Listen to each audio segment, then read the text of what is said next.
Buenas noches o buenas tardes donde usted esté.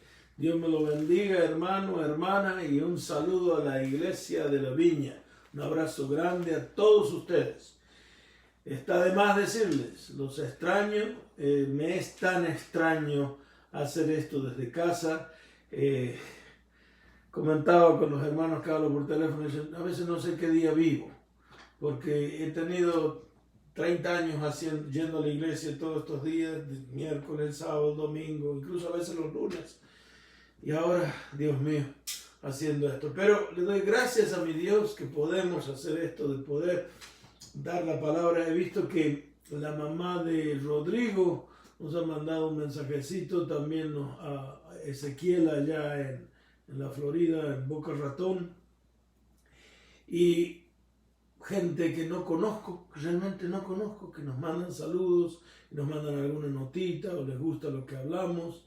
Y quiero seguir haciendo esto para que la palabra vaya más allá de la mesa de mi cocina, de mi comedor, llevarles esa palabra del Señor, cumpliendo lo que nos dijo que vayamos por todos los lugares y predicando su palabra. Hoy día vamos a tomar la segunda parte del capítulo de Daniel, de capítulo 4 de Daniel. Vamos a tratar de completar esa segunda parte. Es difícil porque es muy largo, incluso dije la vez pasada, en la otra lección, que es el capítulo más largo de Daniel, y es dificultoso porque quiero unirlo con el 2020. Y esto es algo que pasó allá por el 560 antes del Señor Jesucristo. Y hoy día vamos a tomar desde el capítulo 4 de Daniel, desde el versículo 10 en adelante. Vamos a tratar de extendernos un poquito, pero hay mucho que decir. Antes de proseguir con esta lección, le invito a que busque su Biblia. Tenga un lapicito, un lápiz, un cuaderno donde siga las enseñanzas con las citas. Hoy día va a estar interesante porque hay cosas que necesitamos todos los cristianos en todo momento. La palabra arrepentimiento va a ser notoria durante toda la enseñanza. Dicho esto, inclinemos nuestros rostros y vamos delante del Señor en oración. Padre, te damos gracias, infinitas gracias, este día que podemos abrir tu palabra, leerla y recibir del Espíritu Santo revelación. Gracias te damos, Padre, por tu pueblo, por este hermoso pueblo de la Viña y todos los oyentes que nos ven alrededor del mundo. Pido, Padre, que en este momento ellos también reciban revelación de ti y podamos tener ese gozo de estar en comunión y unidad, esperando el momento en que nos podamos volver a reunirnos en nuestra iglesia, que cuánto ansío hacerlo. Gracias, Padre, por tu misericordia y por tu gracia. Y podemos decir en las palabras del Salmo 103, que no olvidemos nunca ninguno de tus beneficios. En el nombre de Jesús oro. Amén. Bien dicho.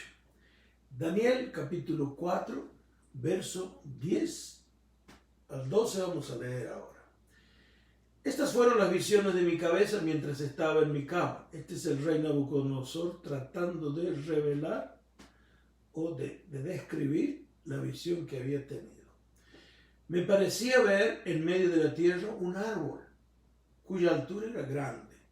Crecía este árbol y se hacía fuerte, y su copa llegaba hasta el cielo, y se le alcanzaba a ver desde todos los lados o confines de la tierra. Su follaje era hermoso, su fruto abundante, y había en él alimento para todos. Debajo de él se ponían a la sombra las bestias del campo, y en sus ramas hacían moradas las aves del cielo, y se mantenían de él toda carne. Árbol es una expresión idiomática de la Biblia que representa al hombre.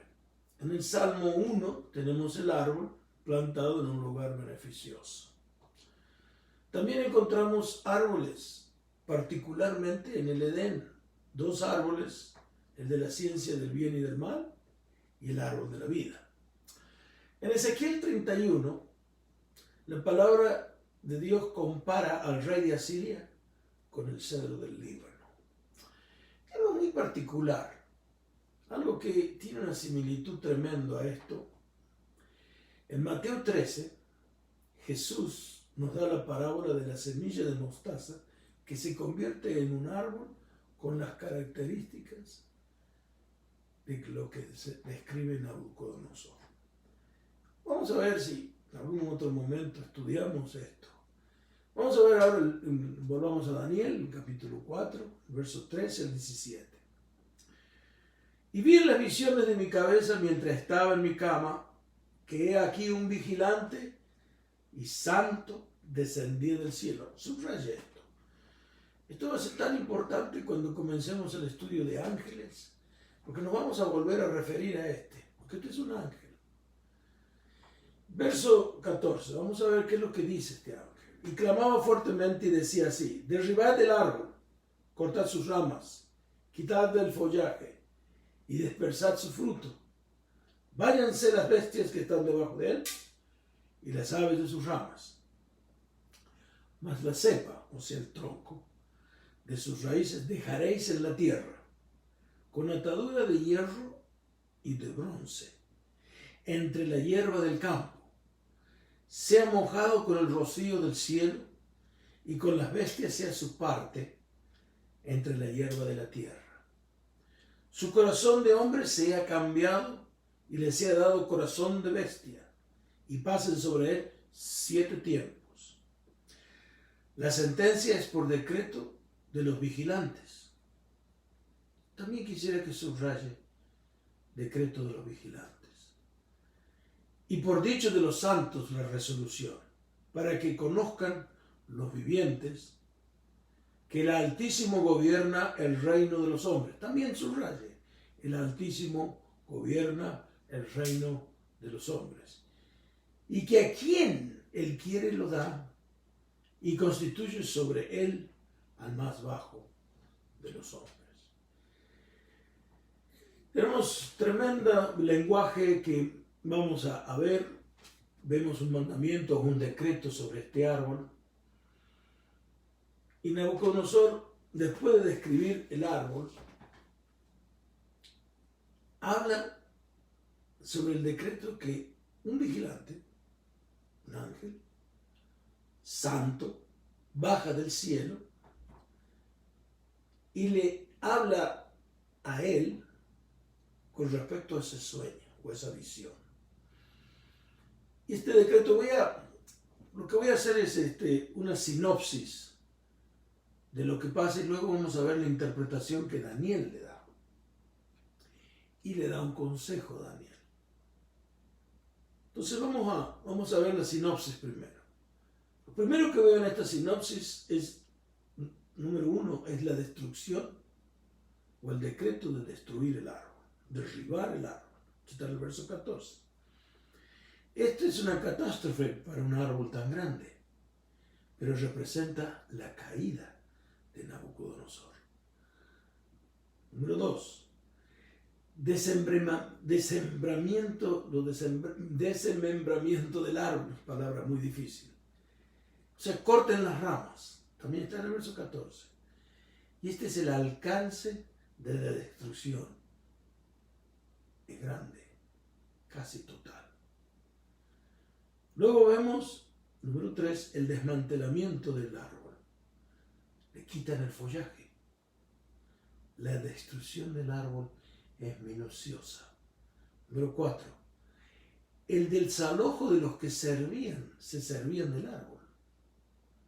Que las bestias se vayan de debajo y las aves de sus ramas.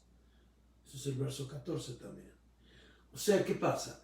Nabucodonosor deja de ser el protector de esta gente. Número 5, la dispersión del árbol. Se esparce su fruto.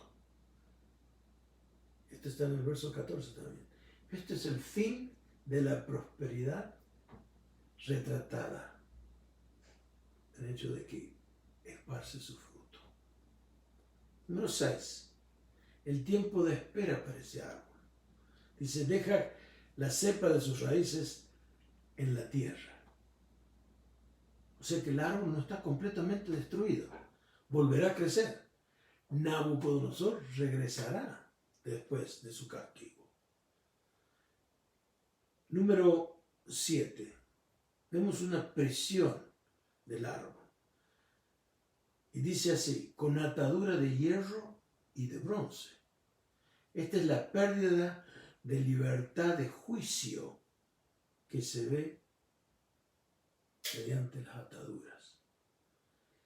Número 8. La morada del árbol en la tierna hierba del campo. Del palacio al pasto.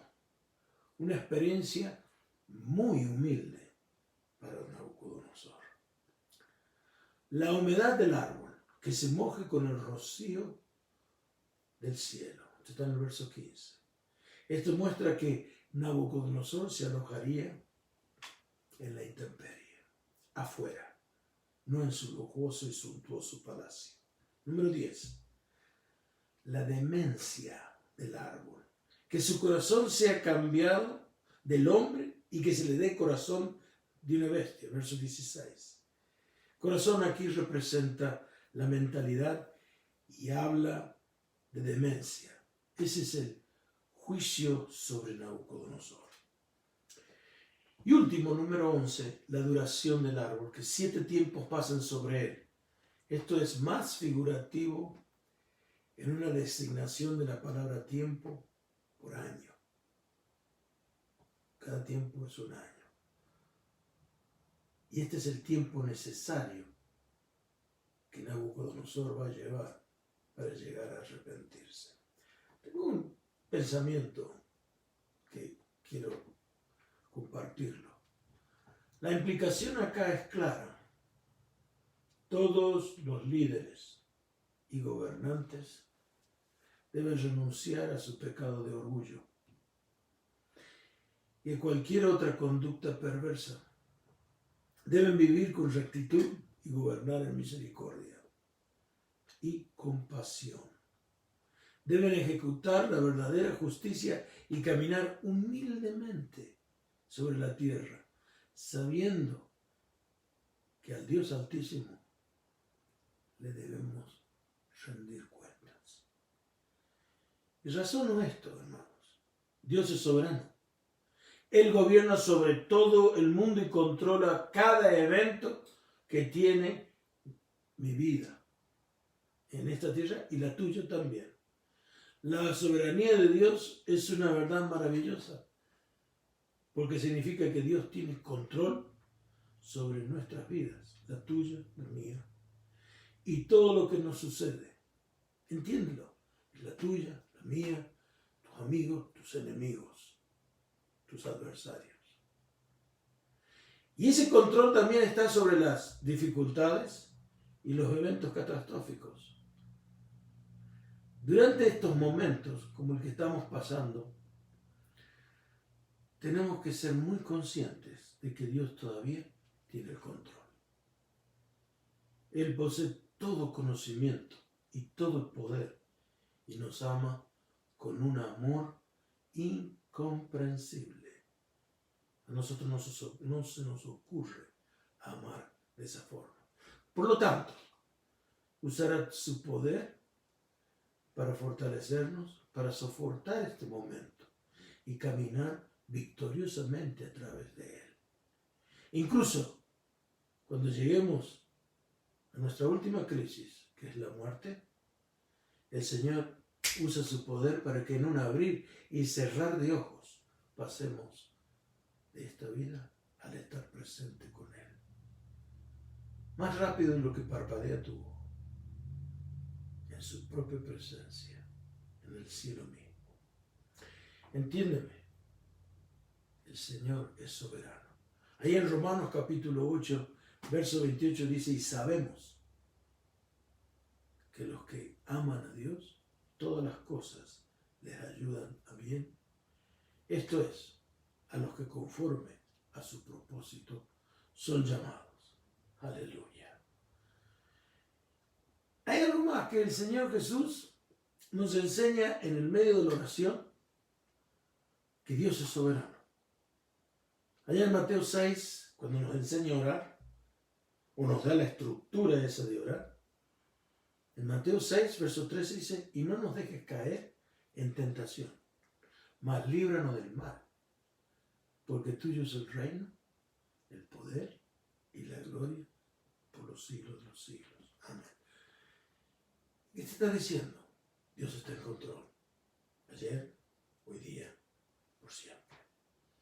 Volvamos a Daniel. Vamos a volver. Hemos tomado un viaje hacia el Nuevo Testamento, pero en Daniel 4, verso 18, vemos que Nabucodonosor termina su relato sobre su sueño y dice así: yo, el rey Nabucodonosor, he visto este sueño.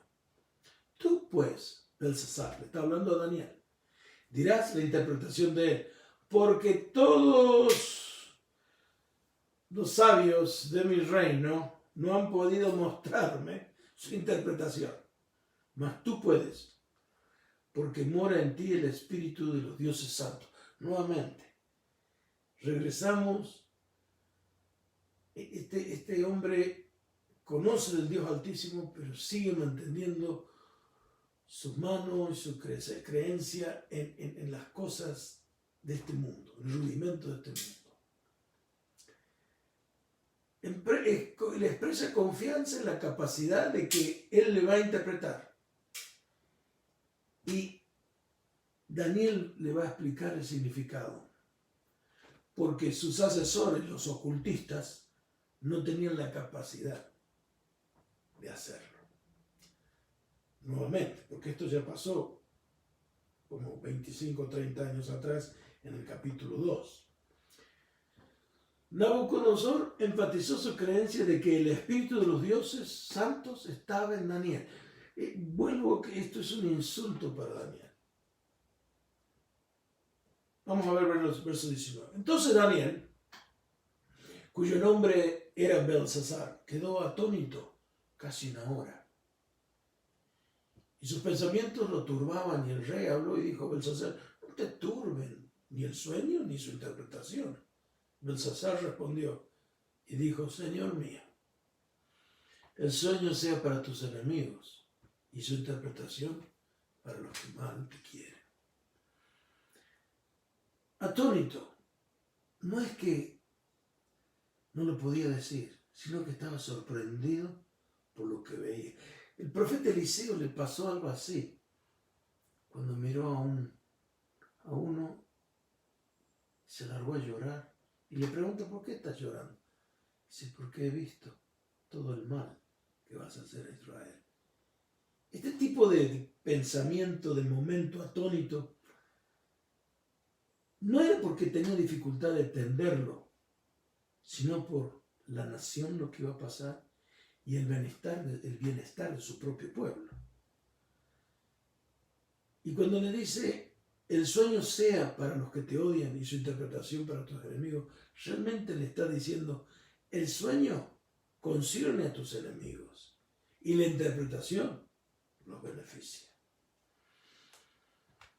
Vamos al verso 20. Espero que se nos está corriendo el tiempo. No sé si voy a poder terminar lo que tengo planeado para hoy día. Vamos a tratar. Verso 20 al 22. Daniel 4, verso 20. Dice: el árbol que vistes, que crecía, se hacía fuerte, y cuya copa llegaba hasta el cielo, y que se veía de todos los confines de la tierra, cuyo follaje era hermoso, y su fruto abundantemente, y en que había alimento para todos, debajo del cual moraban las bestias del campo, y en cuyas ramas anidaban las aves del cielo. Tú mismo eres, oh rey, que creciste y te hiciste fuerte, pues creció tu grandeza y ha llegado hasta el cielo, y tu dominio hasta los confines de la tierra.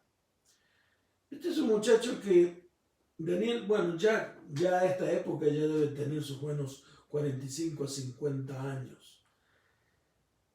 y tiene un valor tremendo este muchacho.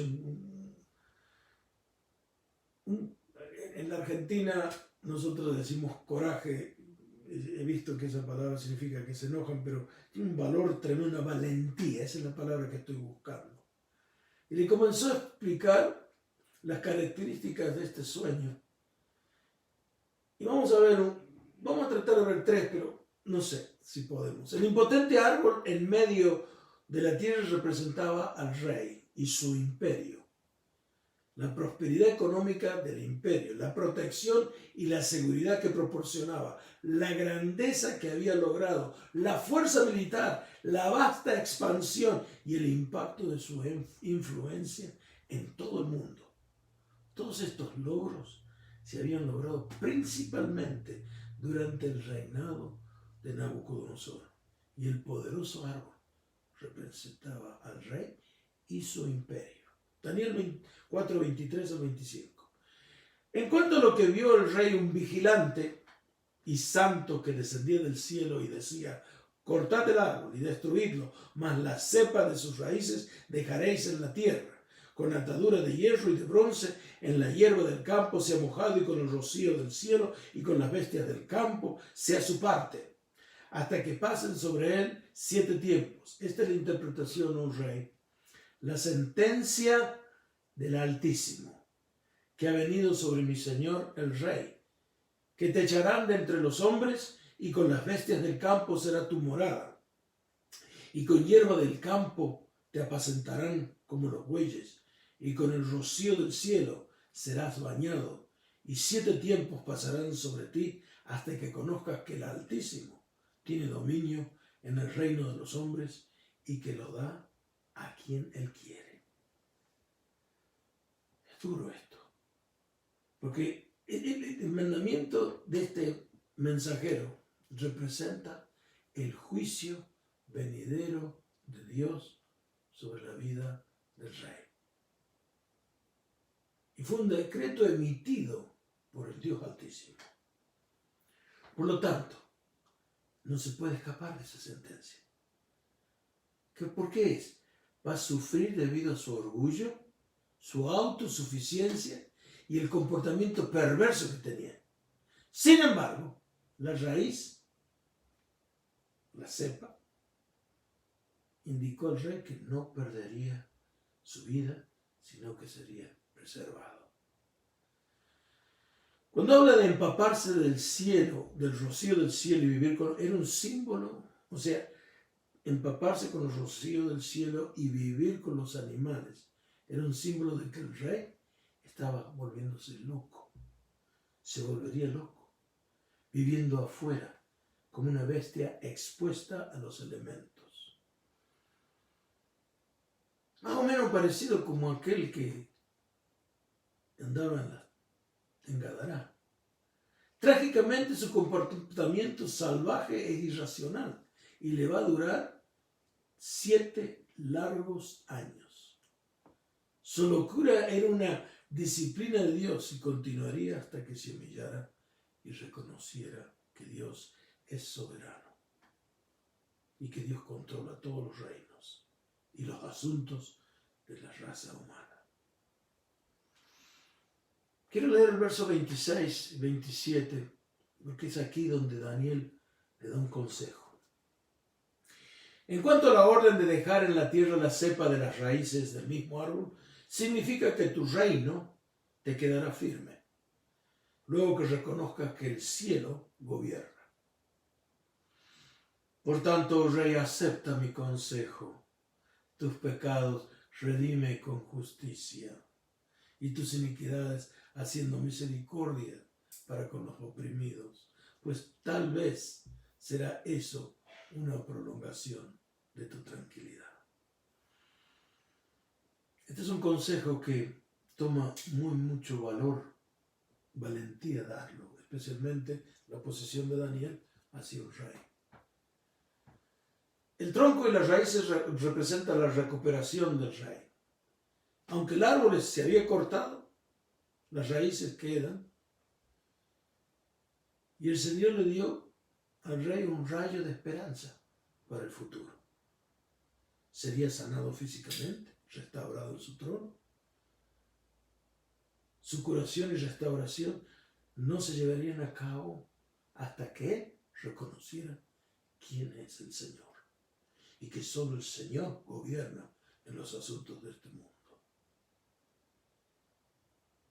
Y el final de este verso 27 es, le pide que se arrepienta.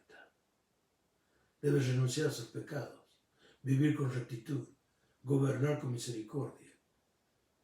No puede oprimir más a las personas más. No puede vivir más gobernando egoístamente. No puede oprimir y explotar a las personas. En resumen, Nabucodonosor podría escapar del juicio solo si realmente se arrepintiera de sus pecados y viviera en rectitud, gobernando con misericordia y compasión. Déjeme venir al 2020 en los próximos 2-3 minutos. Tengo un pensamiento antes de retirarme y le pido y le digo, el arrepentimiento es absolutamente esencial para que una persona escape del juicio de Dios.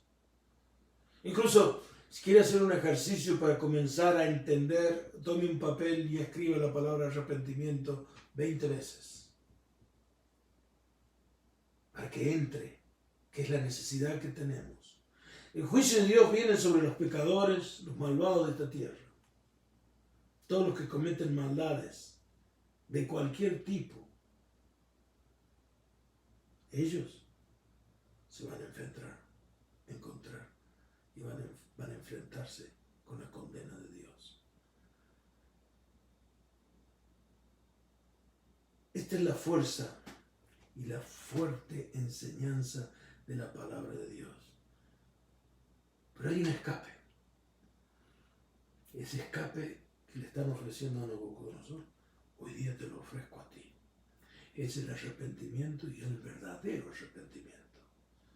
Si realmente nos renunciamos a nuestros pecados y comenzamos a vivir con rectitud, mostrando misericordia y compasión por los necesitados de esta tierra, vamos a escapar la condenación de Dios. El Señor te va a aceptar, nos va a aceptar. Nos da esa maravillosa herencia de la vida eterna. Déjenme que les diga unos versículos y con esto nos vamos. Juan el Bautista comenzó su ministerio. En Mateo 3, verso 2 dice, arrepentíos porque el reino de los cielos se ha acercado. En Lucas el Señor les hablaba y les dice, os digo, no antes si no os arrepentéis, todos pereceréis igualmente. En Lucas capítulo 15, verso 7 dice, os digo que sí habrá más gozo en el cielo por un pecador que se arrepiente que por 99 justos que no necesitan arrepentimiento. En Hechos 3:19 dice así que arrepentíos y convertíos para que sean borrados vuestros pecados, para que venga de la presencia del Señor tiempo de refrigerio. En Hechos 8:22 arrepiéntete pues de esta tu maldad y ruega a Dios si quizás te sea perdonado el pensamiento de tu corazón. En el Salmo 34, verso 18 dice, cercano está Jehová a los quebrantados de corazón y salva a los contritos de espíritu. Isaías nos dice en Isaías 55, verso 7, deje el impío su camino y el hombre inicuo sus pensamientos y vuélvase a Jehová, el cual tendrá de él misericordia, y al Dios nuestro, el cual será amplio en perdonar. No puedo decírtelo más claro.